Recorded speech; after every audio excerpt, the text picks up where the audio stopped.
We are live और મારે ક્યાં મૂકવાની લિંક? ચેટ. ચેટ કે વોટ્સએપ ગમે ત્યાં મોકલી દો. Chat. Okay.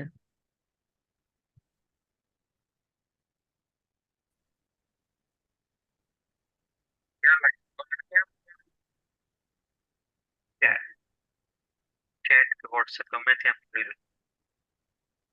If it is live, pause your videos. Otherwise, it will echo.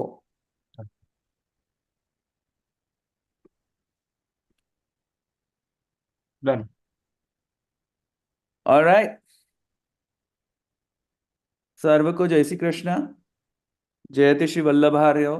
जयति च विठ्ठलेश्वर प्रभु श्रीमान. पुरुषोत्तमश्च तैश्च. पुष्टि पद्धतिर जयति. आज का विषय है कि कई दिनों से, और वैसे तो हम कह सकते हैं कई बरसों से, कुछ लोग महाप्रभु श्री वल्लभाचार्य जी के ऊपर अनर्गल टिप्पणियां और विद्वेषपूर्ण टिप्पणी कर रहे हैं, करते आए हैं कई वर्षों से। और खास करके कुछ दिनों से के पहले या एक आध महीने पहले, या वैसे तो कहें कुछ कुछ कई वर्षों से ये बात चली आ रही है कि महाप्रभु वल्लभाचार्य जी के ऊपर विद्वेषपूर्ण टिप्पणियां की जा रही हैं कुछ लोगों के द्वारा। और वे जो कुछ लोग हैं वो अपने आप को चैतन्य संप्रदाय वाले मानते हैं। वैसे मैं नहीं मानता, हम लोग नहीं मान रहे हैं कि वो रियल चैतन्य संप्रदाय वाले होंगे, पर ये लोग, वो कुछ लोग जो मैं बोल रहा हूं उसको मैं कहना चाहूंगा कि ये लोग का मैं एक टाइटल देना चाहूंगा, उसको बोलूंगा मैं विदग्ध मंडली। विदग्ध माने कि कोई दो संप्रदाय हों और मित्रपूर्ण उनका व्यवहार हो, सुहृदपूर्ण व्यवहार हो और बड़ा अच्छा संबंध हो अगर कोई दो संप्रदाय या कोई दो व्यक्ति के बीच में, और एक तीसरा व्यक्ति आके वो जो सौहृदता है, वो जो मित्रता पूर्ण जो व्यवहार है, वो संबंध है, उससे विद्वेष करता हो कि भाई ये कैसे मित्र बन गए भाई, या ये कैसे भाई भाई हो गए।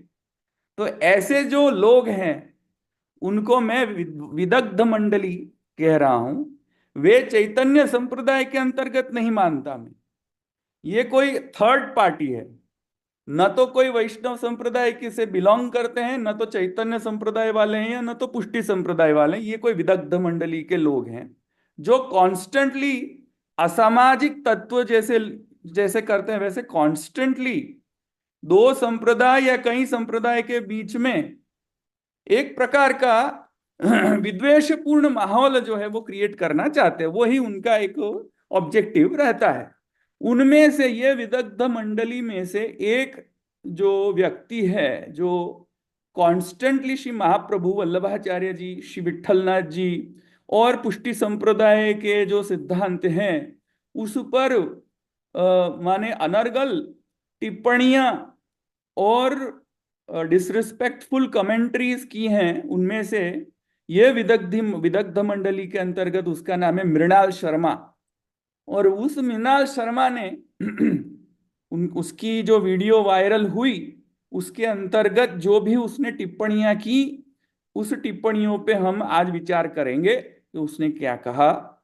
उसके बाद उस टिप्पणियों का जवाब हम शास्त्रीय रूप से हम थोड़ा बहुत दे देंगे। उसके बाद एक डिटेल वीडियो भी आएगा और उसके अंतर लीगली हम क्या कर रहे हैं उसके लिए आशीष शाह मेरे साथ जुड़े हुए हैं। और उसके बाद जो भी फॉरेंसिकली जो भी ऑडियो एनालिसिस करनी हो लीगल एक्शंस के लिए, उसके लिए हम हमारे एक और वैष्णव भी जुड़े हुए हैं। तो ये हमारा आज का सब्जेक्ट मैटर रहेगा, आज का विषय रहेगा। तो आशीष भाई और विशाल भाई और यश ये मेरे साथ जुड़े हुए हैं। अब शुरू करने से पहले देखिए, चैतन्य संप्रदाय के अंतर्गत श्री महाप्रभु चैतन्य कृष्ण चैतन्य महाप्रभु जी ने का एक वाक्य मुझे याद आ रहा है। उन्होंने कहा था, वे कह रहे हैं कि तृणादपि सुनीचेन तरोरपि सहिष्णुना अमानिना मानदेन कीर्तनीय सदा हरि ही। बड़ा अच्छा सिद्धांत महाप्रभु श्री चैतन्य महाप्रभु जी ने दिया है। उन्होंने उसमें कहा है कि भाई किसी के भी प्रति द्वेष भाव मत रखें, किसी के भी प्रति अमान न करें, किसी के भी प्रति, और सदा ही कृष्ण कीर्तन में रत रहें। बड़ा अच्छा सिद्धांत है ये। और वैसा ही संबंध, प्रेम पूर्ण सुहृद पूर्ण संबंध, स्नेह अति स्नेहास्पद संबंध महाप्रभु वल्लभाचार्य जी जो पुष्टि संप्रदाय के प्रवर्तक आचार्य हैं और श्री कृष्ण चैतन्य महाप्रभु जी के बीच में रहा है। तो ये दोनों संप्रदाय में न तो कोई सैद्धांतिक कोई मतभेद है या न तो कोई ऐसा कोई भी दोनों आचार्यों के बीच में पूर्ण मित्रता है, पूर्ण वैष्णव आचार्य आचार्य रूपत्वेन मित्रता भी है, और एज ए भक्त भी अति आदरपूर्ण संबंध रहा है। और इसके लिए ये जो श्री महाप्रभु चैतन्य जी कह रहे हैं, इसका अनुसरण हम सभी को करना है, न केवल कृष्ण चैतन्य संप्रदाय वाले को, महाप्रभु वल्लभाचार्य जी के संप्रदाय में इसका अनुसरण तो करना, एक दूसरे का म्यूचुअल रिस्पेक्ट करना चाहिए। तो इस वीडियो में मैं जो भी कहूंगा, हम जो भी कहेंगे, वो कृष्ण चैतन्य संप्रदाय के ऊपर नहीं होगा, कृष्ण चैतन्य पे ऊपर नहीं होगा। ये जो विदग्ध मंडली है, जो दो संप्रदायों के बीच में विद्वेषपूर्ण वातावरण उत्पन्न करना चाहते, उनमें से मृणाल शर्मा है, उस पे ये वीडियो है। और तो एक मुझे और भी एक बात याद आ रही है, और फिर मैं यश से आग्रह करूंगा कि ये जो सारा विषय है, मृणाल शर्मा ने क्या कहा इत्यादि, उस पे जाने से पहले मुझे चैतन्य चरितामृत के ऊपर जिन्होंने एडिटर्स नोट के अंतर्गत, उनका नाम है प्राण किशोर गोस्वामी, उन्होंने श्री चैतन्य चरितामृत के ग्रंथ के ऊपर एडिटर्स नोट में कहा है, कृष्णदास श्री धाम वृंदावने विदग्ध वैष्णव मंडली परिवेष्टने अवस्थान करवार सुयोग पेय छेन वास्तविक पंथी कर्णपूर्ण ओ भावपंथी कृष्णदासेर चैतन्य लील वर्णना विन्यासे किछु किछु असामंजस्य विशेष करे देख बार। ये देखो, ये बंगाली में ये कह रहे हैं प्राण किशोर गोस्वामी जी कि भाई श्री कृष्ण चैतन्य चरितामृत के अंतर्गत कुछ कुछ तो असामंजस्य का विशेष दर्शन हो रहा है, और उनमें से वो जो कुछ जो असामंजस्य दिख रहा है, उनमें ये कौन काम कर रहा है? विदग्ध वैष्णव मंडली काम कर रही है। तो ये मृणाल शर्मा, मुझे तो ऐसा लग रहा है कि ये भी मृणाल शर्मा ही कर रहा है सब कुछ। एनी हाउ, मृणाल शर्मा जैसे लोग और मृणाल शर्मा, इस पे माने आग में घी होने का काम हो रहा है यहाँ पे। तो एनी हाउ, मैं तो बड़ा आदर करता हूँ प्राण किशोर गोस्वामी जी का, और श्री कृष्ण चैतन्य महाप्रभु और समग्र संप्रदाय का तो मैं तो आदर करता हूँ, हम सभी आदर करते हैं। पर किंतु ये जो अनर्गल बात कही गई है, गाली गलौज करी गई है महाप्रभु वल्लभाचार्य जी के लिए चैतन्य चरितामृत के अंतर्गत, उसमें प्राण किशोर आपके ही माने प्राण किशोर गोस्वामी कह रहे हैं कि किछु किछु असामंजस्य विशेष करी देख बार। अब इसका क्या करोगे आप? वही कह रहे हैं कि विदग्ध वैष्णव मंडली ने ये किया है। तो ये विदग्ध वैष्णव मंडली जो काम कर रही है, जो एक्टिव हो रही है, उनमें से ये आज है ये मृणाल शर्मा। समरी कर लूं, हमें एक व्हाट्सएप में एक ऑडियो मैसेज आया, और उस ऑडियो मैसेज में ऐसा कहा गया था कि वल्लभाचार्य जी, श्री विठलनाथ जी, वो और उनके ग्रंथ लस्टी हैं। नंबर 1, लस्टी माने काम, जो काम ही हो उसको लस्टी बोलते हैं। तो उस मृणाल शर्मा के एलिज्ड मृणाल शर्मा के वीडियो में, ऑडियो में, और उसकी जांच चल रही है कि फोरेंसिक्स एनालिसिस हो रही है, पर मृणाल शर्मा की ऑडियो में मृणाल शर्मा ने महाप्रभु वल्लभाचार्य जी और गोस्वामी श्री विठलनाथ जी, हमारे जो आचार्य द्वय हैं, पुष्टि मार्ग के, उनके विषय में उनको बोला कि वे दोनों लस्टी हैं। उनके ग्रंथ जो है वो लस्टी हैं, वो लिखते भी लस्टी हैं। लस्टी माने अगेन लौकिक काम। और फिर आगे कहा कि कुल्हड़ भाषा का प्रयोग है, ब्रज भाषा को ये इस तरीके से उन्होंने संबोधन किया। और फिर उन्होंने बोला कि सड़क छाप भाषा है ब्रज भाषा। फिर उन्होंने बोला कि हम तो संस्कृत में लिखते हैं, आप लोग जो पुष्टि मार्गी हो वो तो ब्रज भाषा जो सड़क छाप भाषा है उसमें पदगान करते हो। ये सब जो है टिप्पणियां मृणाल शर्मा ने अपने ऑडियो में करी। इसके कारण ये सब जो विवाद जो है वो उपस्थित हुआ, और उसका खंडन करने के लिए उन्होंने जो कहा, मृणाल ने जो कहा, उसका खंडन करने के लिए हम उपस्थित यहां हो रहे हैं। अच्छा, तो वन बाय वन शास्त्रीय रीत से उसका जो खंडन है वो मैं कर लूंगा, उसके बाद आशीष भाई को मैं हैंड ओवर कर दूंगा लीगली। लीगल जो भी हमारा स्टैंड है, हमारा जो स्ट्रैटेजी है वो क्या है। तो प्रथम तो ये है कि भाई मृणाल शर्मा, एक बात समझ लो कि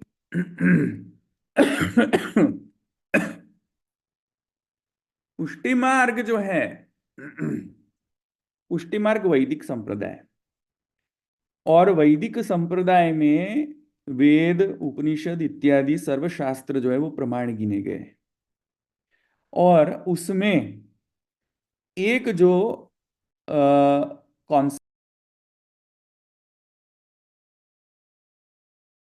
सर्वम प्रियम भवति आत्मनस्तु कामाय सर्वम प्रियम भवति, ये आप देख लेवे उपनिषद में। अगर आप उपनिषद पढ़े हो तो, मुझे तो लगता नहीं मृणाल आपने कुछ उपनिषद पढ़े हो, पर अगर पढ़े हो तो देख लो, नवारे सर्वस्य कामाय सर्वम प्रियम भवति आत्मनस्तु कामाय सर्वम प्रियम भवति। तो काम शब्द जो आपका जो प्रयोग कर रहे हो ना, जो लस्ट लस्ट कर रहे हो, इंग्लिश का ट्रांसलेशन लस्ट, तो काम शब्द का यहाँ पे उपनिषद कहता है कि काम शब्द जो है वो असलियत में काम शब्द जो है वो भगवान के प्रति समर्पण का जो और स्नेह जो है उसको कहा जाता है काम। लौकिक काम जो हम सेक्स गिनते हैं, वो जो एक्सप्लिसिट सेक्स जो शरीर शारीरिक संबंध कहते हैं जिसको हम, वो काम का शब्द का काम शब्द का अर्थ नहीं है भाई उपनिषद में।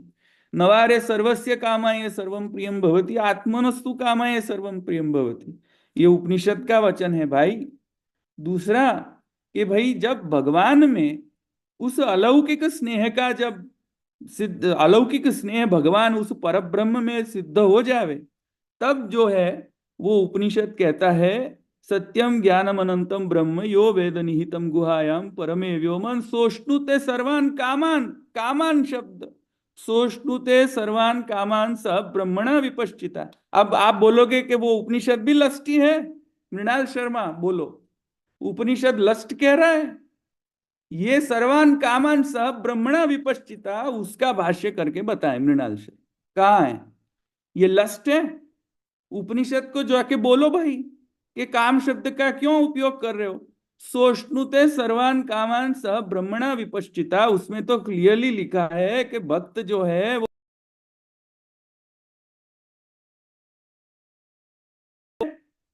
काम शब्द का प्रयोग लस्ट है। अब जाके आप उपनिषद तो पढ़े पहले भाई, तू उपनिषद पढ़ के आओ पहले। लस्ट का मतलब, ये काम शब्द का मतलब लस्ट नहीं है भाई। कौन से फॉरेन ऑथर्स की बात समझ के आ रहे हो? कौन लोगों की बात समझ के आ रहे हो? पढ़े हैं कुछ शास्त्र? कुछ नहीं पढ़ा है मृणाल शर्मा ने, ऐसे ही बकवाद करते रहता है। शास्त्र पढ़ के आओ। सेकंड, सर्वान कामान सह ब्रह्मणा विपश्चिता, तो काम शब्द लस्ट परक नहीं है नंबर वन उपनिषद में। और वो जो काम शब्द है वो शरीर संबंध नहीं, वो जो काम शब्द है वो सेक्स नहीं है, वो जो काम शब्द है वो है नवारे सर्वस्य कामाय सर्वम प्रियम भवतु आत्मनस्तु कामाय सर्व। जो आत्मा जो है, आत्मा के भीतर रही हुई जो भगवान के प्रति जो स्नेह की चिंगारी है उसको काम शब्द कहा जा रहा है भाई। यहाँ शरीर संबंध को काम नहीं कहा जा रहा है। जीव मात्र में भगवान के प्रति कुछ ना कुछ तो स्नेह है ही है, ये बात कही जा रही है उपनिषद में। लस्ट नहीं कहा जा रहा है उपनिषद में। और वो ही बात जो है पुष्टि संप्रदाय के विठल महाप्रभु वल्लभाचार्य जी और विठलनाथ जी ने करी है। शारीरिक संबंध नहीं, सेक्स नहीं, पर किंतु उपनिषद में जो सिद्धांत है उसका ही भाष्य जो है वो महाप्रभु वल्लभाचार्य विठलनाथ जी ने करा है। अब आगे उसने, वो मृणाल ने, तुमने ये कहा कि रास पंचाध्याय में देखें महाप्रभु के वल्लभाचार्य जी ने काम शास्त्र का उपयोग किया है, काम शास्त्र को रिफर किया है, वगैरह वगैरह वगैरह। भाई एक बात समझ लो भाई, धर्मशास्त्र, अर्थशास्त्र, कामशास्त्र, मोक्ष शास्त्र, ये सब जो शास्त्र हैं वो भगवान के लिए, तुम्हारे लिए नहीं है। भगवान को अचीव करने के लिए चारों चार शास्त्र बने। तुमको कुछ यहां पे मजे लेने के लिए ये शास्त्र नहीं बने भाई मृणाल। ये जो अर्थशास्त्र है, कामशास्त्र है, मोक्ष शास्त्र है, धर्मशास्त्र है, जिससे जीव की जो तन्मयता है वो भगवान में बने, शरीर सुख में नहीं बने, अन्य किसी मनुष्य में के प्रति नहीं बने, या कोई सेवायत के ऊपर न बनी रहे कि कोई सेवायत को बोल के ये तो मेरे भगवान है। कोई सेवायत के ऊपर प्रेम नहीं बनाना है भाई मृणाल, समझ गए ना मेरी बात। कोई सेवायत सेवायत करने के ऊपर प्रेम नहीं है कि आप पोस्ट लगा दो कि ये तो मेरे भगवान है। भगवान केवल कृष्ण है, सेवायत नहीं है। और उसके प्रति जो समर्पण का भाव जो है वो उसकी बात चल रही है यहाँ पे। तो काम शास्त्र भी भाई हैं, कृष्ण के प्रति स्नेह उत्पन्न हो उस प्रकार से काम शास्त्र लिखा गया है। अगर आपको ये बात समझ नहीं आती, उसमें सेक्स ही दिखलाई देता हो काम शास्त्र में, ये आपका प्रॉब्लम है। विष्णु स्वामी संप्रदाय, विष्णु स्वामी, सभी के सभी आचार्यों ने काम शास्त्र का जो अर्थ है वो कभी भी लौकिक सेक्स नहीं करा है। काम शास्त्र का अर्थ रसशास्त्र, भरत मुनि द्वारा रचित रसशास्त्र, अभिनव गुप्त द्वारा रसशास्त्र, काम शास्त्र, ये सब भगवान के प्रति समर्पण डेवलप हो, स्नेह डेवलप हो। और ये सेक्स नहीं है, ये फिजिकल रिलेशनशिप नहीं है, ये आत्मरमण है। आत्मा और परमात्मा के बीच का जो अलौकिक जो रमण है उसको यहाँ पे काम शब्द कहा जा रहा है, जो उपनिषद में कहा सर्वान कामान स ब्रह्मणा विपश्चिता। सभी के सभी आचार्य को देखे तो भाई ये लस्ट वस्ट का कहाँ पे कॉन्सेप्ट है भाई उपनिषद में? कोई नहीं है, कहीं पे नहीं है। और न तो महाप्रभु जी ने ऐसा कुछ कहा है, महाप्रभु जी ने केवल मात्र उपनिषद का जो वचन है उस पर भाष्य किया है। अच्छा, अभी नेक्स्ट उसका ये था रास पंचाध्याय के अंदर तो ये काम शास्त्र वल्लभाचार्य जी लिखते हैं। वो भाई पहले तो एक बात समझो, तुमने भागवत पढ़ी है? मुझे तो नहीं लगता तुमने कुछ भी पढ़ा है, पर अगर पढ़ा है तो भागवत तो सुखदेव जी को जाके बोलो ना भाई कि सुखदेव जी ने गजभिरीव माने ये जो गजवत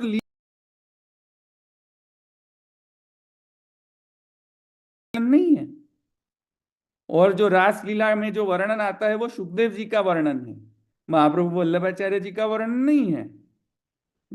अगर आपको प्रॉब्लम है ना काम शास्त्र का उपयोग रास पंचाध्याय में वो करने से, तो go and complain to Vyas and go and complain to Sukhdev ji. Don't come to Mahaprabhu Vallabhacharya ji. And even before going and complaining, जब आप कंप्लेन करने जाओगे सुखदेव जी के पास कि भाई सुखदेव जी आपने ये लौकिक काम शास्त्र के जैसे शब्द को प्रयोग क्यों किया, तो सुखदेव जी ऐसी फटकार लगाएंगे मृणाल शर्मा को, ऐसी फटकार लगाएंगे मृणाल शर्मा को सुखदेव जी, जैसी फटकार परीक्षित को दी थी। क्या फटकार दी थी परीक्षित ने? ये भी यही प्रॉब्लम था। तो परीक्षित जी को भी ऐसी फटकार देके कहा था कि यद पत्य पत्य सुहृदाम अनुवृत्तिरंग स्त्रीणां सधर्म इति धर्मविदा त्वयोक्तम अस्त्येव मे तदुपदेश पदे त्वयीशे पृष्ठो भवान तनुभृतान किल बंधुरात्मा। आपको परीक्षित जी को जैसे जवाब दिया था सुखदेव जी ने, परीक्षित जी को भी ये लगा कि भाई ऐसी काम लीला भगवान ने क्यों करी रास पंचाध्यायी में। तब सुखदेव जी ने भी यही क्वेश्चन का आंसर दिया था कि भाई आपके मन में विकार है, भगवान के मन में विकार नहीं है। सबके सब देहधारियों के अंतरात्मा भगवान है भाई, और भगवान जो अंतरात्मा भगवान है वो ही रमण कर रहा है जीव के साथ, उसमें कोई दूसरा नहीं है। आत्मरमण की स्थिति है यहाँ पे। तो भाई मृणाल शर्मा, तुम भागवत पढ़ के आओ पहले, महाप्रभु वल्लभाचार्य जी की सुबोधनी तो बाद में, पहले भागवत पढ़ो। और उसके पहले फंडामेंटल वैदिक स्क्रिप्चर्स पढ़ लो एक बार, कि काम शब्द का उपयोग कहाँ है, कैसे है और क्यों है और उसका अर्थ क्या है। उनमें फंडामेंटल अंडरस्टैंडिंग नहीं है। ऐसा शब्द का प्रयोग करते हो कि लस्टी है, काम शास्त्र है, कोई लस्टी नहीं है पूरे शास्त्र में। और अगर आपको लस्टी लगता है रास पंचाध्याय के अंदर अंतर्गत जितने भी क्रियाकलाप हैं, अगर आपको लस्टी लगते हैं तो go and complain to Sukhdev ji, number 1, और go and complain to Vyas ji. Mahaprabhu Vallabhacharya ji ने रास पंचाध्यायी के शुरू में स्पष्टता कर दी है, क्रिया सर्वापि सैवात्र परम कामो न विद्यते। सब लोग को, जो अज्ञानी लोग हैं, जैसे मृणाल शर्मा अज्ञानी है, वैसे ही जितने भी मृणाल शर्मा जो हैं, अज्ञानी जो हैं, वो उनको लगेगा कि ये क्या कर रहे हैं, भगवान तो सेक्स कर रहे हैं रास पंचाध्यायी में। तो जो अज्ञानी लोग हैं उनको तो ऐसे ही लगेगा कि क्रिया सर्वापि सैवात्र। पर किंतु महाप्रभु वल्लभाचार्य जी कहते हैं कि भाई नहीं, परम कामो न विद्यते। कोई यहाँ पे लौकिक काम नहीं है, कोई यहाँ पे शारीरिक संबंध नहीं है, कोई यहाँ पे माने कोई सेक्स नहीं है जो हम लस्ट करके पुकारते हैं, बोलते हैं, कोई सेक्स नहीं है रास पंचाध्यायी में। भाई समझो ये आत्मरमण की स्थिति। और अगर आपको भागवत को कंप्लेन करना है तो जाके उपनिषद में कंप्लेन करो, सह ब्रह्मणा विपश्चिता सर्वान कामान, कामान शब्द, जाओ उपनिषद को कंप्लेन करो, याज्ञवल्क्य को कंप्लेन करो कि ऐसे कैसे कह रहे हो कि भगवान भक्त का उपभोग करेगा और भक्त भगवान का उपभोग करेगा काम। गो एंड कंप्लेन टू उपनिषद, याज्ञवल्क्य को कंप्लेन करो। भाई तुमको समझ नहीं आ रहा है तो मैं क्या करूं। दूसरा, महाप्रभु वल्लभाचार्य जी कहते हैं कि ये जो गोपियां थी जिसके साथ भगवान ने रासलीला करी, और जो वर्णन आप बोलते हो कि श्रृंगार रस मंडन, भाई श्रृंगार रस मंडन विठलनाथ जी ने लिखा, और श्रृंगार रस मंडन में ये सब जो है वो सब काम लीला का वर्णन किया। भाई एक बात समझो, पहले तो रसिक किसको कहते हैं। महाप्रभु वल्लभाचार्य जी ने और गुसाई जी रसिक शब्द की व्याख्या करते हुए कहा, रसिकाहा काम विवर्जिता जी, उसको ही रसिक कहते हैं जो लौकिक काम से विवर्जित हो। भाई आप कुछ तो पढ़ लो, कुछ तो पढ़ लें। आप बस यही काम करते रहते हो क्या, लस्टी का काम करते रहते हो कि मन में भी लस्ट उत्पन्न हो रहा है। शास्त्र जब पढ़ते हो तभी भी लस्ट का ही आपको अनुसंधान रहता है। पता नहीं आप लस्ट में ही लतपत रहते हो क्या हमेशा। आपके मन में जैसी जैसी दृष्टि वैसी सृष्टि, तो आपके मन में अगर लस्ट होगा तो सब जगह लस्ट ही दिखाई दे रहा होगा। अब जब जहां पे लस्ट नहीं है तभी भी आपको नहीं दिखाई दे रहा है, ही एकदम करप्टेड माइंड है कि जहां आप देखते हो श्रृंगार रस मंडन, वहां पे आप बोलते हो ये तो लस्ट है। तो जाके सुखदेव जी को कंप्लेन करो। गजबी रिवर वो जो शब्द है गजवत लीला जो है, इभराड़ी व भिन्न से, तो इभराड़ी व भिन्न से, तो जाओ सुखदेव जी को पहले मिल के आओ, उनसे सीख के आओ पहले, ठीक है। और दूसरी बात, रासलीला के विषय में जो आपने बोला कि भाई महाप्रभु वल्लभ भाई काम वगैरह वगैरह, रासलीला के लिए श्री महाप्रभु जी ने और श्री गुसाई जी, श्री विठलनाथ जी ने, जो तो मैंने स्पष्टता कर दी, रसिका काम विवर्जिता, और सुखदेव जी भी कहते हैं कि हृदरोग को मिटाने वाली, हृदरोग माने काम रोग को, आपके जैसे जो कामी हो, जिसके मन में सिर्फ यही काम लस्ट ही आता हो माइंड में, वो लोग जो है वो उनको नहीं पढ़ना चाहिए। और अगर पढ़ लें शुद्ध मन से, अब जाके शुद्ध मन से पढ़ ले वे भागवत, तो आपका जो वो लस्टी माइंड है ना वो शुद्ध हो जाए। ये आप एक्सपेरिमेंट करके देखिए। आपके माइंड में, मृणाल, आपके माइंड में जो लस्ट घुसा हुआ है ना वो निकल जाएगा अगर आप सुखदेव जी और हमारे महाप्रभु वल्लभाचार्य जी की सुबोधनी का अवगाहन करोगे तो वो निकल जाएगा। फिर आपको प्रश्न नहीं रहेगा कि लस्ट है, ये है, वो है। ठीक है, तो ये बात मुझे कहनी थी। और ब्रजभाषा तो स्वयं जो है वो कृष्ण की भाषा है, ब्रजवासियों की भाषा है। उसको आप ये जो कूल्हड़ और ये सब जो अपशब्दों का उपयोग किया है आपने, और सड़क छाप भाषा, भाई ये क्या आपकी भाषा सड़क छाप नहीं है? सड़क छाप भाषा माने क्या? ये कोई वैदिक संप्रदाय का आदमी नहीं यूज कर सकता ऐसी ऐसी भाषा का, सड़क छाप भाषा।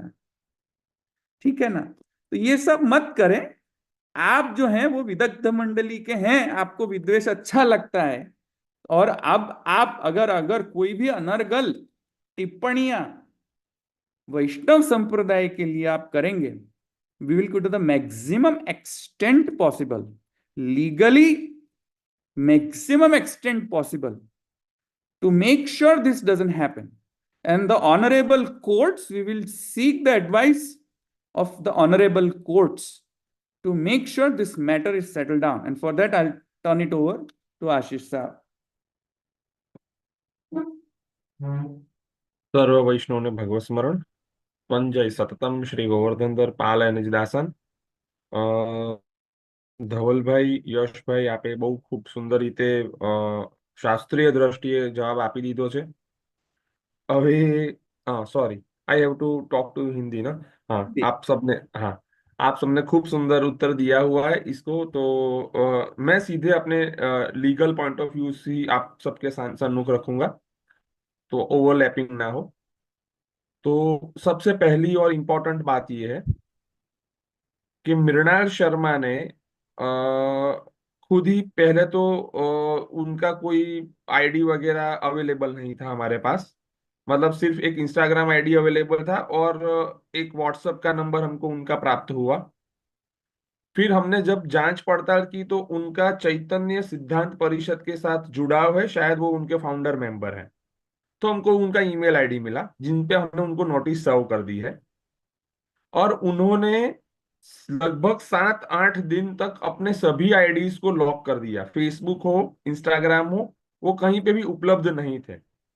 हमने ऐसा प्रयत्न पहले से किया कि जो भी ऑडियो प्राप्त हुआ है, पहले तो ये जांच हम उनके मुंह से ही करना चाहते थे कि वो उनका सही वीडियो है, सही ऑडियो है या नहीं है।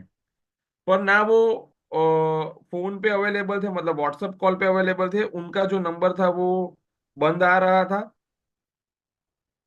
और उनको इंस्टाग्राम पे, फेसबुक पे हमने प्रयत्न किया कि एक बार कांटेक्ट हो जाए, पर उन्होंने कोई उत्तर नहीं दिया है। तो ये पहली बात जो उन्होंने हम तक पहुंचाई है कि आपने हमारा कभी भी कांटेक्ट नहीं किया, तो ये गलत है। हमने कभी भी विद्वेष शुरू नहीं किया था। हमने ऑलवेज ये प्रयत्न किया कि एक संवाद हो, पता चले कि वो किस कॉन्टेक्स्ट में हमारे श्रीमद महाप्रभु जी को, श्री आचार्य चरण को और श्री प्रभु चरण को गालियां दे रहे हैं। तो पहले तो यही पता नहीं चला, पहली बात। दूसरी बात,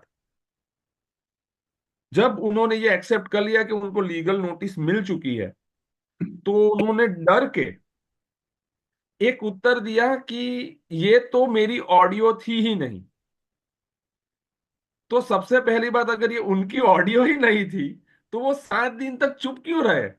अगर समझिए कि कोई मेरा वॉइस सैंपल लेके अगर कोई किसी को गाली बक रहा है, तो जैसे ही मुझे पता चलेगा मैं तुरंत ही दौड़ूंगा पुलिस स्टेशन और कंप्लेन दूंगा कि भैया मेरी ऑडियो सैंपल से कोई एआई जनरेटेड ऑडियो बनी हुई है जिसमें गलत बातें हैं। तो मैं दूसरे ही दिन चला जाऊंगा ना। वो 7 दिन तक रुके हुए क्यों थे? चलिए, अब उन्होंने जो कुछ भी किया है वो कहां कहां पे गलत है लीगली।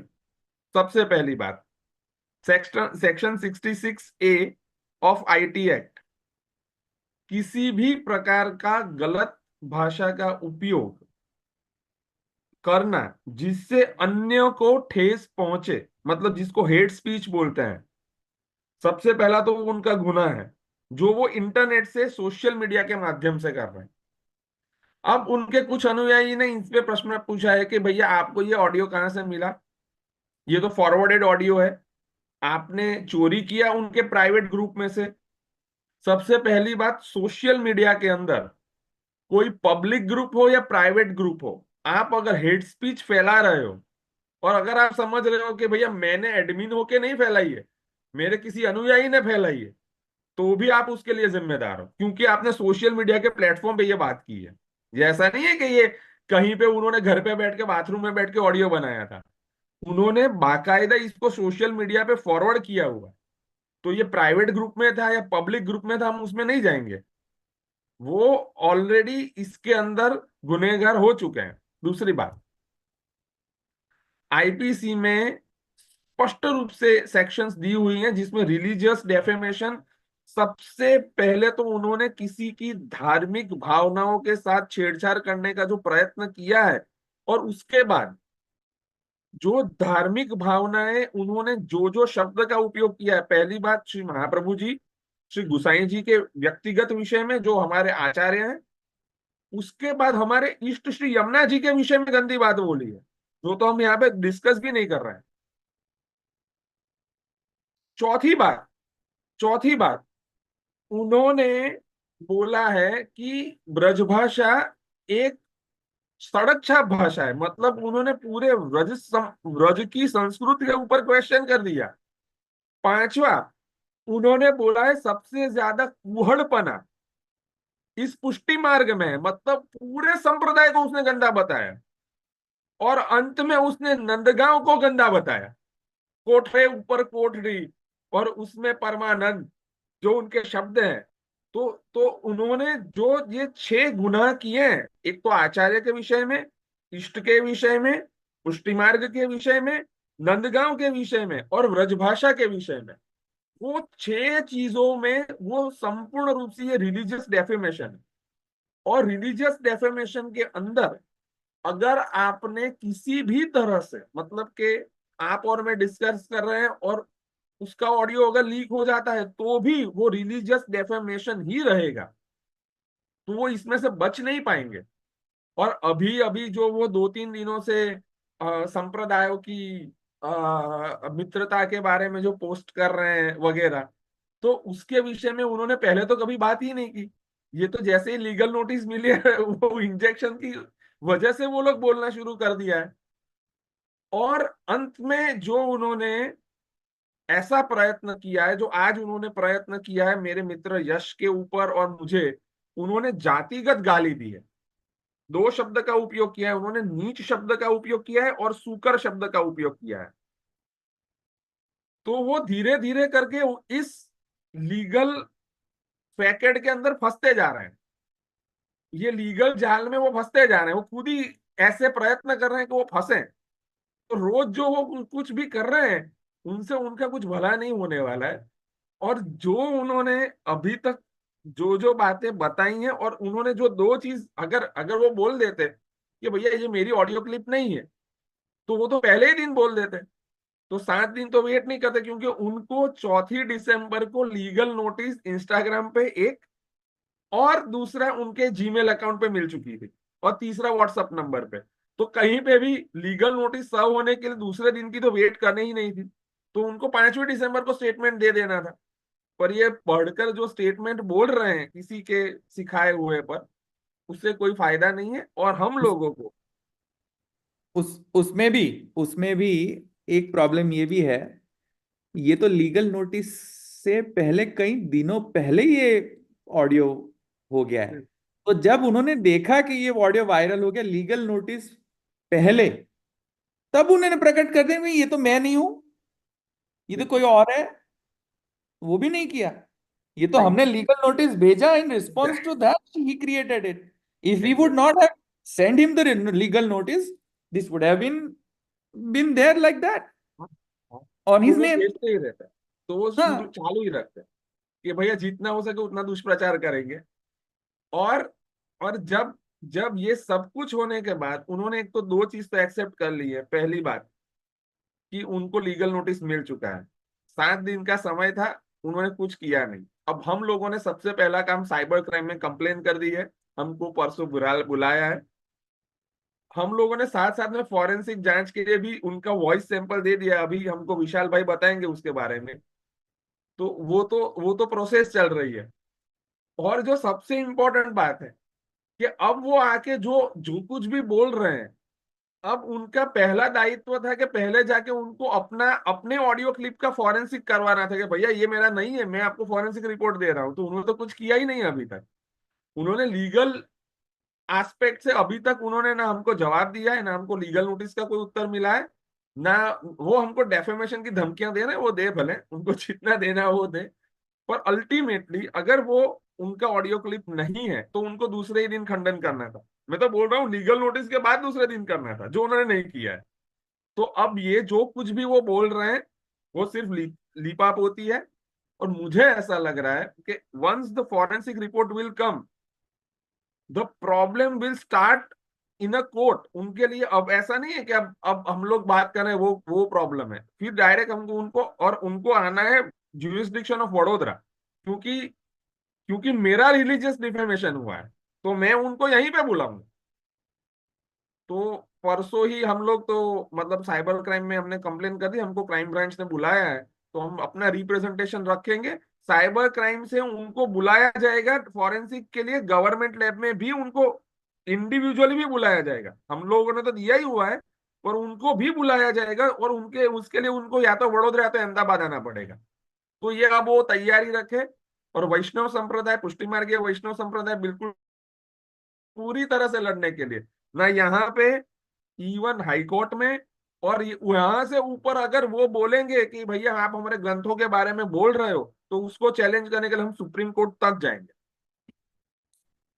तो इतना एब्सोल्युटली एग्री। हमारा, हाँ, और इतना हमारा बिल्कुल तैयारी है, और हमारी पूरी लॉयर्स की टीम अभी रेडी है। तो वो कोई इश्यू नहीं। तो मैं आगे विशाल भाई को बोलूं, वो हमको समझाए कि अ, आगे का उन्होंने क्या क्या फॉरेंसिक लैब के अंदर वो क्या क्या अभी चल रहा है। विशाल भाई। ओवर टू विशाल भाई।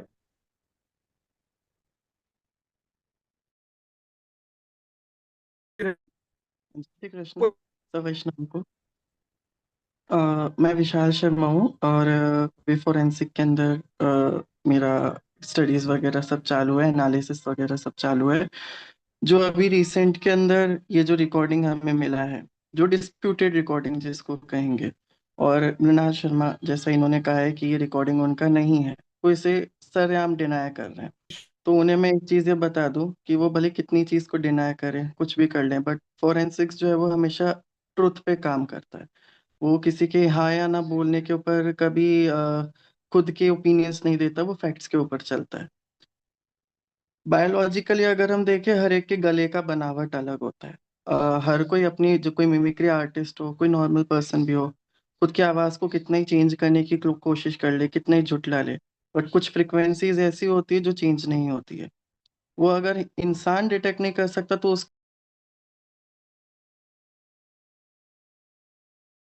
कि अगर 2 मिनट का रिकॉर्डिंग है तो उसका एनालिसिस में एटलीस्ट 12 घंटे 15 घंटे लग जाते हैं।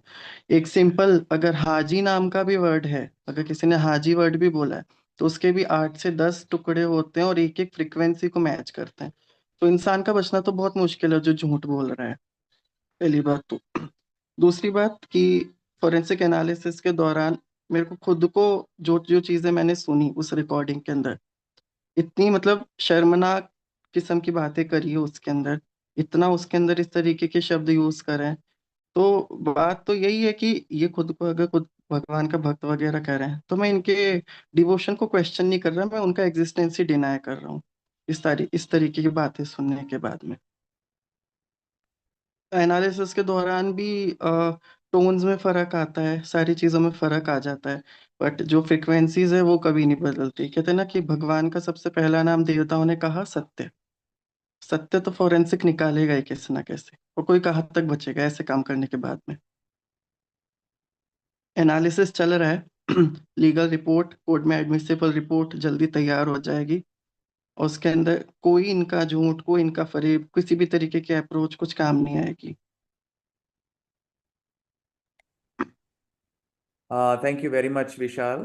And I'll now turn it over to Pratyush. Pratyush, आप हो? हाँ, जय श्री कृष्ण धवल भाई। हाँ, जय जय श्री श्री कृष्ण कृष्ण। सभी को। हाँ, जय श्री कृष्ण। आप कुछ तो काम शास्त्र के बारे में भी बोल रहे थे कि कुछ और भी रेफरेंसेस दे सकते हो आप। तो काम शब्द का भी जो उपयोग काम शास्त्र में हुआ है, रस शास्त्र में भी जो काम शास्त्र काम शब्द का इत्यादि जो उपयोग है, हमारे आचार्यों द्वारा उन काम शास्त्र का क्या उपयोग है? सेक्स करना, फिजिकल रिलेशनशिप बना लेना सबके साथ, ये है या कुछ और है? आप बता रहे थे, आप बताइए। काम शास्त्र का जैसा आपने बताया था, जो डिस्क्रिप्शन आपने दिया था वो एकदम सटीक डिस्क्रिप्शन है कि काम शास्त्र का जो जो भी डिस्क्राइब किया गया है शास्त्रों में, वो असल में हमारे मतलब मनुष्यों के जैसे सब जो पामर मनुष्य हैं, पामर जीव हैं, वो उसको अपने लिए सोचते हैं। लेकिन असल में वो परमात्मा और जीवात्मा, इनके मध्य जो लीला है उसका अलीला विस्तार का वर्णन है। सो इसके कई सारे श्लोक महाप्रभु जी ने भी कोट किए ही हैं, और अन्य भी ग्रंथों में, स्वयं कामसूत्र में भी ये प्राप्त होता है। जिस बात को ये कह रहे हैं कि भाई वल्लभाचार्य ने जितना कामसूत्र कोट किया है, जितना कामसूत्र इनके यहाँ कोट किया गया है, ऐसा एक्सप्लिसिटली कह रहे थे ये उस वीडियो में, उतना कामसूत्र तो और किसी के यहाँ कोट भी नहीं है। तो बात यह है कि असल में कामसूत्र में इनको केवल और केवल एक ही चीज दिखाई दे रही है, और वो है लौकिक काम। वो ऐसा तभी हो सकता है जब काम शास्त्र से ये स्वयं ही कोई परिचित ना हो, क्योंकि काम शास्त्र स्वयं इस बात को बता रहा है, इस बात को कहता है कि इस काम शास्त्र का अध्ययन करने से व्यक्ति संयमी बनेगा, व्यक्ति इंद्रियजित बनेगा। ये काम शास्त्र स्वयं कहता है। और खाली एक जगह नहीं, इसके रेफरेंस हमें कई जगह मिलते हैं। महाप्रभु जी ने खाली काम शास्त्र, ऐसा नहीं कि केवल सुबोधि जी में ही कोट किया है, महाप्रभु जी ने काम शास्त्र को तत्वार्थ दीप निबंध के सर्वनिर्णय प्रकरण में भी महाप्रभु जी कोट कर रहे हैं। कामसूत्र स्वयं इस बात को कहता है कि विहितम लोक यात्रार्थ न रागोर्थस्य संविधि अस्य शास्त्रस्य तत्वज्ञो भवत्येव जितेंद्रियः। इस शास्त्र की व्यवस्था लोक व्यवहार के लिए है, न कि राग द्वेष के लिए, और इस शास्त्र का तत्व जानने वाला व्यक्ति अवश्य ही इंद्रियों को जीतने वाला हो जाएगा। ये स्वयं कामसूत्र कह रहा है। अब ऐसे कामसूत्र को यदि श्री महाप्रभु जी कोट करें तो क्या ये गलत हो गया? क्या कुछ गलत चीज कोट करी गई है? बिल्कुल नहीं। यहाँ यदि कुछ गलत हो रहा है तो वो है सामने वाले का पर्सपेक्टिव और उनकी थिंकिंग। असल में बात ऐसी है कि जब आप फॉरेन ऑथर्स को कंसल्ट करोगे कामसूत्र के लिए, तो आपकी बुद्धि में एक ही प्रकार के विचार आएंगे, और क्या हैं वो हम सब यहाँ पे जान रहे हैं। उसके अलावा आप कुछ सोच पाओगे नहीं। सत्य तो ये है कि ऐसा बोलने वाला व्यक्ति कामसूत्र से ही परिचित नहीं है, उसे कामसूत्र में कुछ और ही दिख रहा है, लौकिक काम के अलावा कुछ नहीं। अब बात आती है कि हिस्टोरिकल पर्सपेक्टिव की, कि वल्लभ संप्रदाय और चैतन्य संप्रदाय में हिस्टोरिकली ये द्वेष कहाँ से प्रारंभ हुआ। तो इसके लिए सबसे पहले मैं ये चीज क्लियर करना चाहूंगा कि गौड़ीय संप्रदाय को मैं स्वयं अपना ही मानता हूं, क्योंकि मेरे स्वयं के पूर्वज मदन मोहन जी, वो सनातन गोस्वामी के सेवक थे, और रूप गोस्वामी भी उस समय विद्यमान थे, तो रूप सनातन गोस्वामी दोनों के शिष्य वो कहे जाते हैं मतलब हमारे यहाँ। और वो गौड़ीय संप्रदाय के सूरदास के नाम से प्रसिद्ध हैं।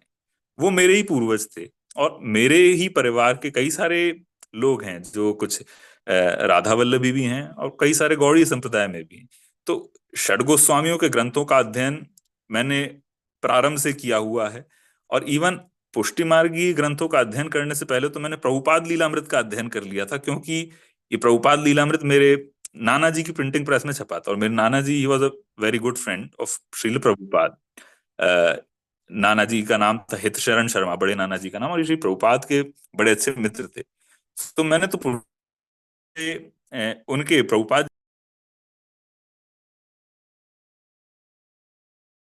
जब मुझे इनके बारे में पता लगा, इन सभी कॉन्फ्लिक्ट्स के बारे में, तो इनका ओरिजिन काफी प्राचीन है।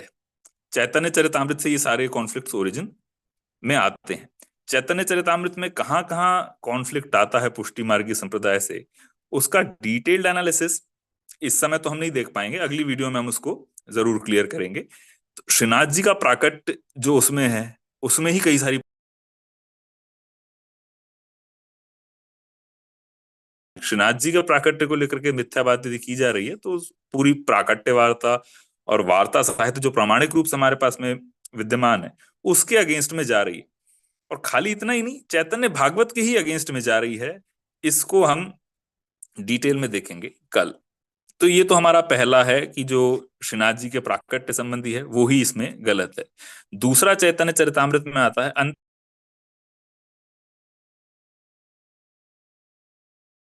पूरी तरह से मिथ्या है, भ्रष्ट तरीके से जोड़ा गया है। जैसा इन्होंने कहा कि जो सुअर है वो उसको चमेली के खेत में छोड़ भी दिया जाए तो भी वो मल ही खाएगा, मल की तरफ ही जाएगा। अब इस बात को हम देखेंगे डिटेल में कि चमेली में मल पड़ा हुआ है या मल में चमेली है, इस बात को हिस्टोरिकली ठीक से एनालिसिस इसका प्रस्तुत किया जाएगा। क्योंकि जैसा आपने बताया धवल भाई, प्राण किशोर गोस्वामी स्वयं ही चैतन्य चरितामृत को विदग्ध मंडली की कृति बताते हैं, और इस कारण इसमें असंगति प्राप्त होती है कवि कर्णपुर और आदि के प्रसंगों से। खाली उन्होंने कवि कर्णपुर आदि लिख दिया है, चैतन्य भागवत से भी विसंगति है, हम ये भी देखेंगे। और दूसरी बात इन्होंने, मृणाल शर्मा ने ये भी कही थी कि हमारी चैतन्य चरितामृत के अंदर बहुत सारे ग्रंथों को कोट किया गया है, और ये चपेटिका है हमारे वल्लभ संप्रदाय के लोगों के ऊपर, क्योंकि उनके किसी ग्रंथ में इतना नहीं है। खैर वो एनालिसिस खैर बाद में कर दिया जाएगा।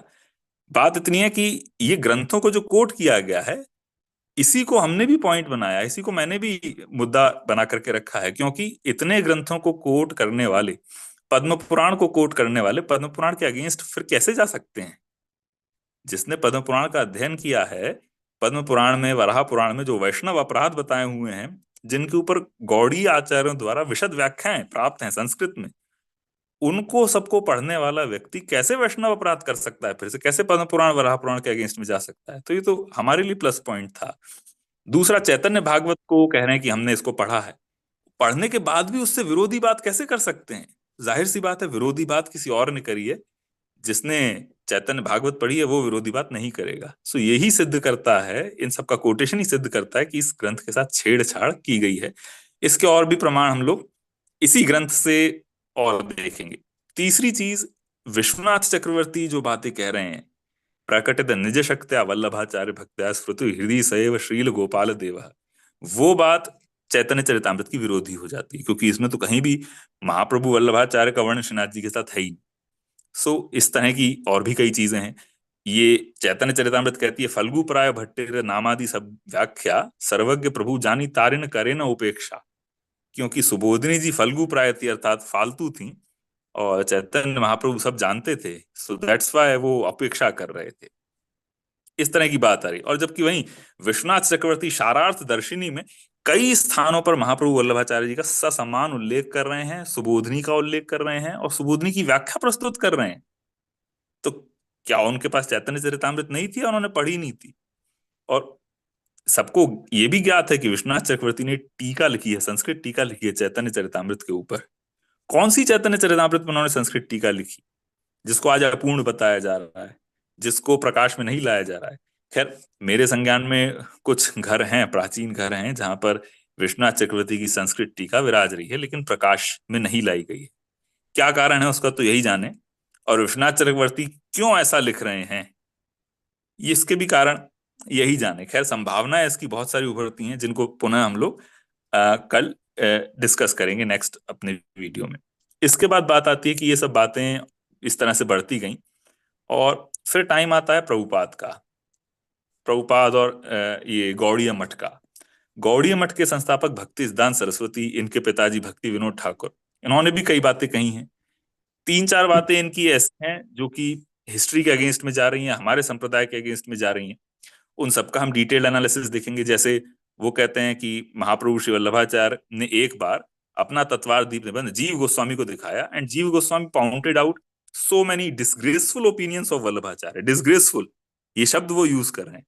And later on, in guidance of Jeev Goswami, Vallabhacharya corrected his book, Tattvartha Deep निबंध. ये वो पुस्तक है जो महाप्रभु जी ने सबसे पहले लिखी.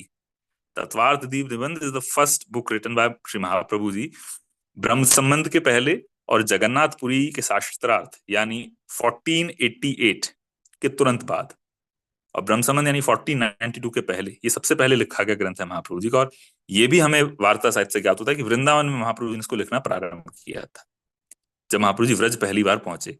तो इस सबसे पहले ग्रंथ में यदि कुछ गड़बड़ है, यदि इस पहले ग्रंथ में कोई गड़बड़ आ रही है, उसको जीव गोस्वामी ठीक करेंगे, ये संभव ही नहीं होता है. क्योंकि जीव गोस्वामी तो महाप्रभु वल्लभाचार्य छोड़ी, चैतन्य के भी तिरोधान के वर्षों पश्चात व्रज में पहली बार आए थे. कई सारे लोग कहते हैं डेट्स गड़बड़ हैं, लेकिन डिस्क्रिप्शन ठीक है. तो ऐसी बात नहीं है, डेट्स तो गड़बड़ है ही, डिस्क्रिप्शन भी गड़बड़ ही है. बिकॉज डिस्क्रिप्शन क्लियरली कहता है कि चैतन्य के तिरोधान के बाद कई वर्षों तक जीव गोस्वामी वहां रहे, उसके बाद ट्रैवल करते हुए वो व्रज आए. और महाप्रभु वल्लभाचार्य तो चैतन्य के वर्षों पहले आसुर व्यामोह लीला करके पधार चुके थे. तो किसी भी सूरत में ये पॉसिबल ही नहीं है कि जीव गोस्वामी महाप्रभु जी के दर्शन कर पाए. तत्वार्थ दीप को करेक्ट करना तो दूर की बात हो गई. इस तरह की उन्होंने और भी कई बातें कही.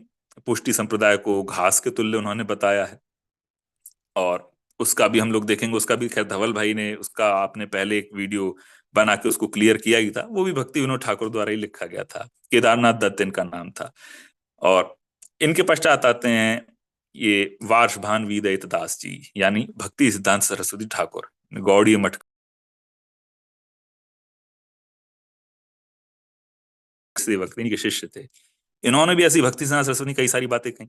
एक जगह ही कहते हैं कि पहले वल्लभाचार्य जो थे वो चैतन्य के प्रति बहुत डिवोटेड थे, but because he could not find proper respect, ये उन्होंने बंगाली में लिखा है, फिर इसको प्रभुपाद ने इंग्लिश में ट्रांसलेट किया है. So, because he cannot find proper respect, he later joined Vishnu Swami Sampradaya and opened his own party called Pushti Marg. ये शब्द उन्होंने उपयोग किए हैं. अब ये भी पूरा महाप्रभु जी के लेख पत्रों से सब गलत सिद्ध हो जाता है. महाप्रभु जी के कई लेख पत्र प्राप्त हैं, जिनमें से 4 तो आधिकारिक रूप से आज भी एज इट इज हमें प्राप्त हैं और पढ़े जा चुके हैं, और उनकी ओरिजिनल उनका जो स्वरूप है वो भी विद्यमान है. इसमें बद्रीनाथ के तीर्थ पुरोहित को लिखा गया वृत्ति पत्र, वासुदेव तैलंग को. ऐसे ही दक्षिण भारत के जो तैलंग ब्राह्मण थे जो उज्जैन में तीर्थ पुरोहित थे, उन्हें लिखा गया वृत्ति पत्र. ऐसे ही वाराणसी में लिखे गए वृत्ति पत्र, जगन्नाथपुरी में लिखे गए वृत्ति पत्र, द्वारका में लिखे गए वृत्ति पत्र, ऐसे सभी वृत्ति पत्र प्राप्त हैं. सभी में महाप्रभु जी को विष्णु स्वामी संप्रदाय का अनुयायी कहा गया है. इसी सिलसिले में और आगे जब प्रभुपाद की बारी आती है तो श्रील प्रभुपाद, हालांकि मेरी फैमिली से बहुत कनेक्टेड और I still respect him very much, but Prabhupada ने भी ऐसी कई बातें कही. मॉर्निंग वॉक्स में, उनके सेशंस में, भागवत में भी उन्होंने लिखा, और चैतन्य चरितामृत भी खैर लिखा ही. और ये सारी बातें हिस्ट्री के अगेंस्ट जाती हैं. कैसे जाती हैं वो हम डिटेल में देखेंगे. इसके बाद प्रभुपाद ने ऐसी कई सारी बातें और भी कही गोसाई जी के लिए, गोस्वामी श्री विट्ठलनाथ जी के लिए, जो नहीं कहनी चाहिए थी, जिससे केवल अल्पमति अज्ञान का ही प्रदर्शन होता है और किसी और चीज का प्रदर्शन नहीं होता. I think there are lots of good wisdom, Pratyush, that you're bringing in. I think we should definitely collect all those nuggets of wisdom together और इसको एक सेशन में परिबद्ध करके इसको डीपर एनालिसिस करके हमारे ऑडियंस को अवगत कराना चाहिए और उनको भी अवगत कराना चाहिए. I think they don't know themselves what their principles are and this the historical. बिल्कुल. हाँ बिल्कुल. वो प्रत्युष जैसे भाई सिर्फ एक चीज, ये सेशन को खत्म करने से पहले सिर्फ जो प्रभुपाद जी ने जो लास्ट बात बताई थी श्रीनाथ जी के विषय में, वो आपको इसलिए बतानी चाहिए कि पुष्टि मार्ग या वैष्णवों को पता चले कि कितना जहर भरा हुआ है वहां पे. अब असल में मैं इसमें प्रभुपाद को दोषी नहीं मानता हूँ. इसमें मैं दोषी मानता हूँ चैतन्य चरितामृत के भ्रष्ट वाक्यांशों को, जिसके अनुसार महाप्रभु जी का श्रीनाथ जी से कोई संबंध था ही नहीं. और तो प्रभुपाद उसी को सत्य मानते हैं, तो उसी के फेवर की बात करी उन्होंने. और प्रभुपाद का ऐसा कहना है, ये खाली मतलब मेरा कहना नहीं है, जो आप YouTube पे वीडियो अवेलेबल है नरसिंह स्वामी का, बीजी नरसिंह स्वामी, उनका वीडियो अवेलेबल है. लिंक मेरे पास में आप कहें तो मैं आपको भेज दूंगा. उस वीडियो में ये कह रहे हैं नरसिंह स्वामी कह रहे हैं कि प्रभुपाद ने गिरिराज महाराज को कहा, if you can muster enough power in future you should take our deity back from these Vallabhites. Shrinath ji की बात कर रहे हैं कि यदि आप लोग अपने शिष्यों को कह रहे हैं कि तुम भविष्य में यदि एनफ पावर जुटा पाओ तो इनसे श्रीनाथ जी तुमको लेने चाहिए, that is a Gaudiya Vaishnava deity, ऐसी बात कर रहे हैं। और उनका बेसिस ऑब्वियसली चैतन्य चरितामृत है। और वो ग्रंथ ही असल में ऐतिहासिक रूप से तो भ्रष्ट सिद्ध होता है। उसको पूर्वाचार्यों की वाणियों से मिलाओ, परवर्ती आचार्य विश्वनाथ चक्रवर्ती की वाणी से मिलाओ, रघुनाथ दास गोस्वामी जी की वाणी से मिलाओ, तो उसकी संगति नहीं बैठती है वर्तमान में जो अवेलेबल है। निश्चय चैतन्य चरितामृत अपने आप में एक अनुपम ग्रंथ रहा होगा, लेकिन आज वो हमें प्राप्त नहीं है। जो बातें बताई जाती हैं कि सूरमा कुंज में ओरिजिनल चैतन्य चरितामृत है, वो मिथ्या बात है, किसी ने उसको एनालाइज नहीं किया। ओरिजिनल चैतन्य चरितामृत की तो चोरी होने की बात प्रेम विलास ग्रंथ कर रहा है, बंगाली ग्रंथ स्वयं। और वो तो कह रहा है कि उसके चोरी होने के कारण कृष्णदास कविराज इतने दुखी हुए कि ये राधा कुंड के पास बैठ करके हमेशा रोते ही रहते थे, कुंडा तीरे बसी सदा करे अनुताप। और एक दिन उनको इतना अंदर से, प्रेम विलास कह रहा है, ये मैं नहीं कह रहा हूं, उछली पड़ली गोसाई दिया एक झांक,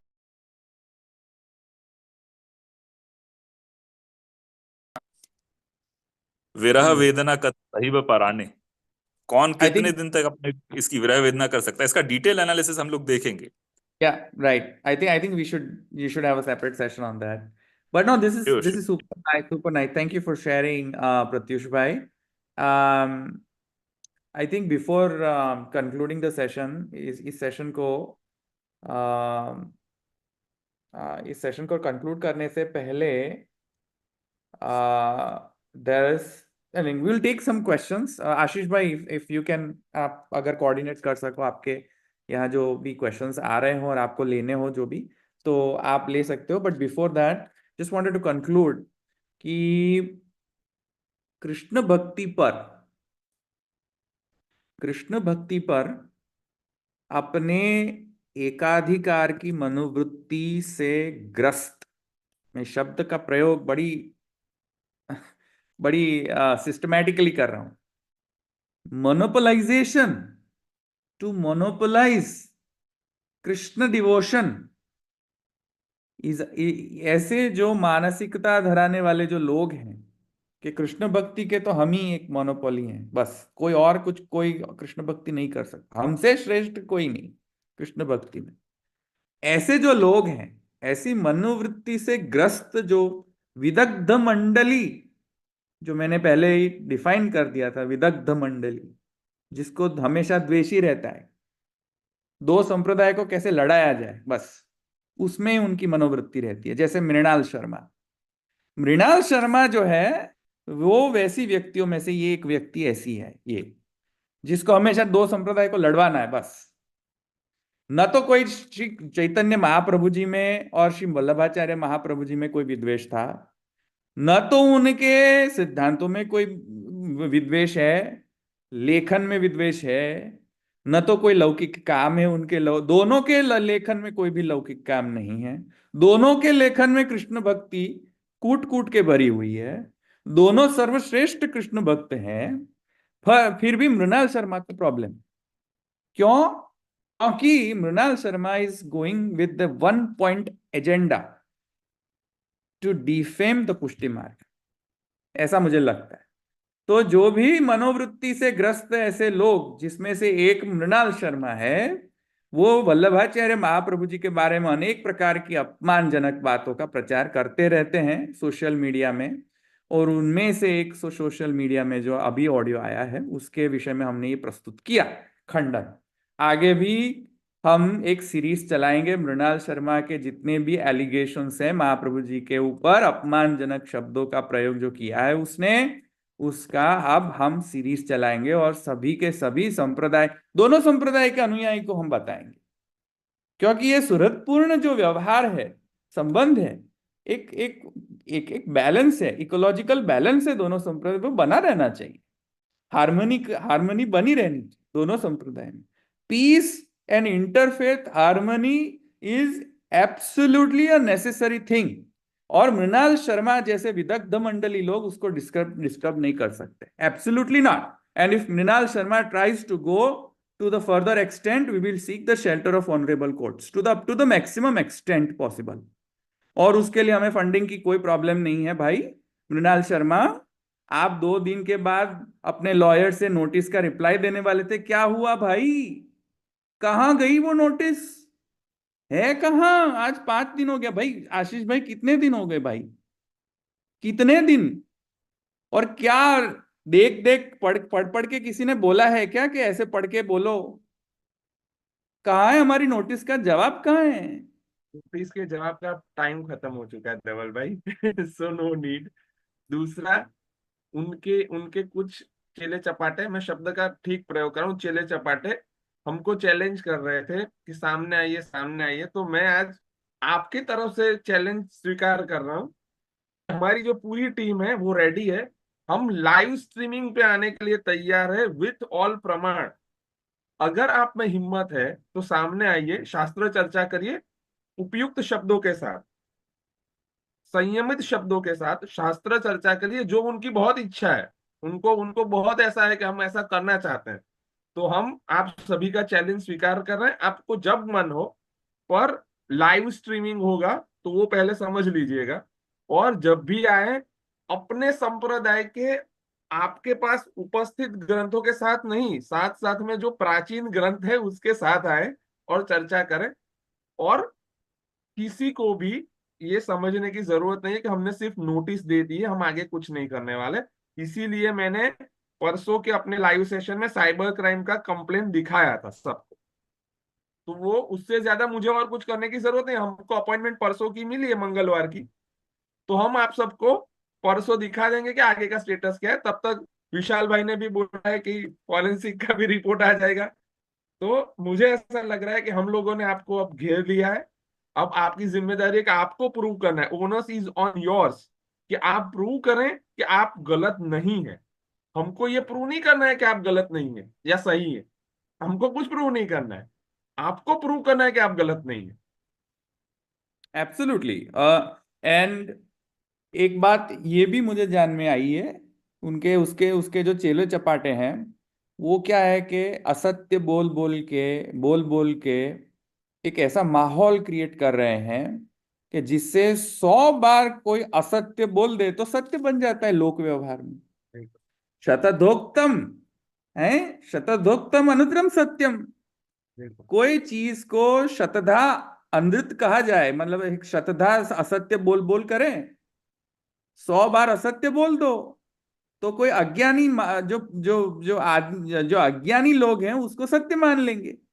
वैसा ही ये मृणाल शर्मा के चेले चपाटे आके शतधोक्तम अनुतम अनृतम सत्यम कर रहे हैं।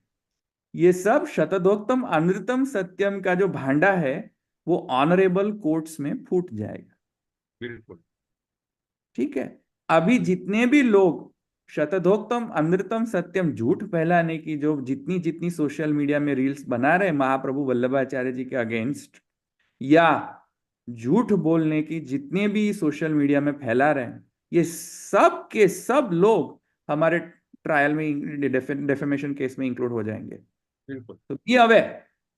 और उसके साथ ही ये सेशन हम कंक्लूड करते हैं। कोई क्वेश्चंस हो तो ऑडियंस में से हम ले सकते हैं। आशीष भाई। नहीं, मैंने क्वेश्चंस के लिए डाला था, पर किसी के क्वेश्चंस आए नहीं अभी तक। और मैंने ओह वाह, कोई हाँ क्वेश्चन नहीं नहीं है?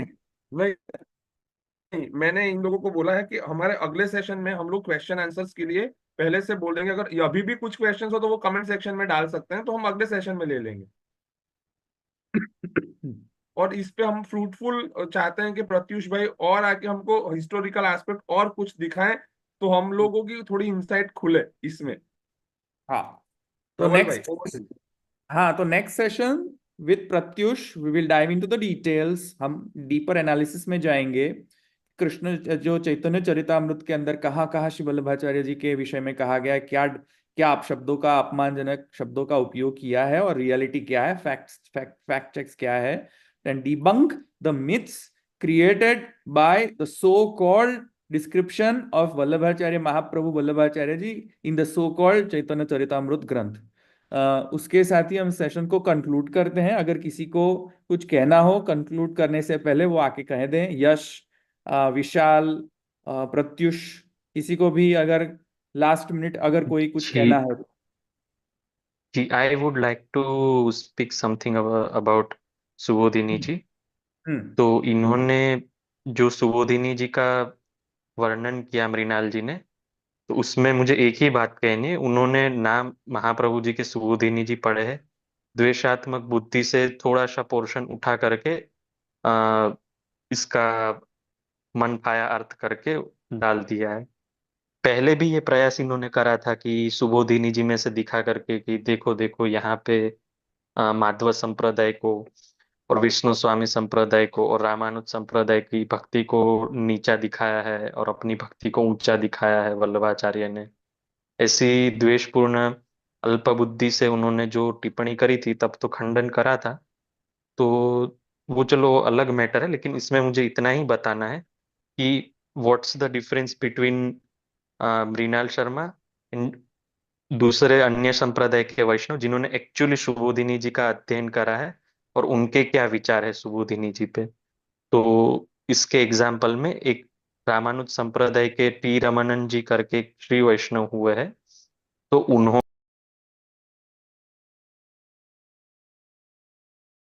गुरु, उन्होंने उनको सुबोधिनी जी पढ़ा है और उनको इतना पसंद आया, इतना भाया उनको कि उन्होंने उनको इंग्लिश ट्रांसलेशन किया और फिर बालकों को अप्रोच किया कि इनको आप पब्लिश कराए अपने संप्रदाय के वैष्णव के हित के लिए। तो वो भी डिटेल में स्टोरी हम बाद में देखेंगे कि कितना उन्होंने स्ट्रगल करके हमारे लिए, हमारे महाप्रभु जी के लिए इतना अथक प्रयास किया इंग्लिश ट्रांसलेशन का।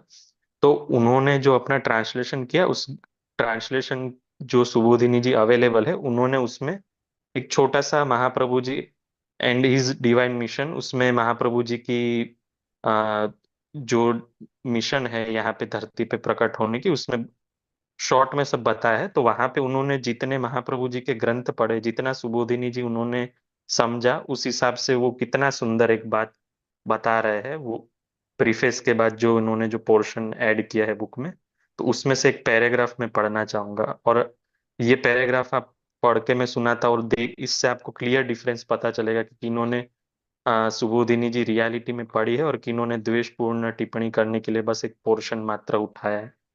तो टी रमन जी कह रहे हैं कि हिज ग्लोरिफिकेशन, हिज माने यहाँ महाप्रभु जी को रिफर करके, कि his glorification of gopis and of women is devoid of any eroticism.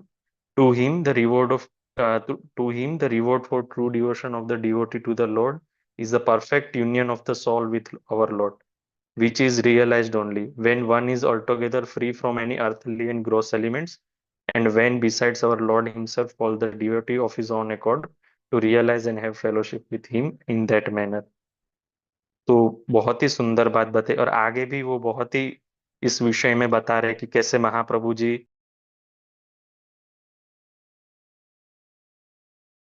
नाम नावेशा सर्वेशा हमारे। तो इस हिसाब से I would like to conclude कि महाप्रभु जी ने कभी भी लौकिक काम को प्रमोट नहीं किया, ना ही आप श्री के ग्रंथों ने किया है। तो Yeah, ऐसी दुर्भावना जो फैलाते हैं, तो उनकी बातों में ना आकर के आचार्य सन्निधि में सुबोधिनी जी का अध्ययन करना चाहिए। absolutely true. Thank you ji very much. Thank you very much. खूब खूब धन्यवाद आशीष and Pratyush. Thank you for joining, and we'll continue with this session as a series in this session. And we'll continue to put more, like pull more facts, present more facts to our audience.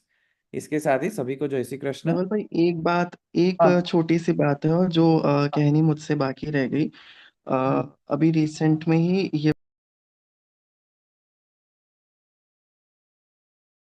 थी, voice message था, वो AI generated था।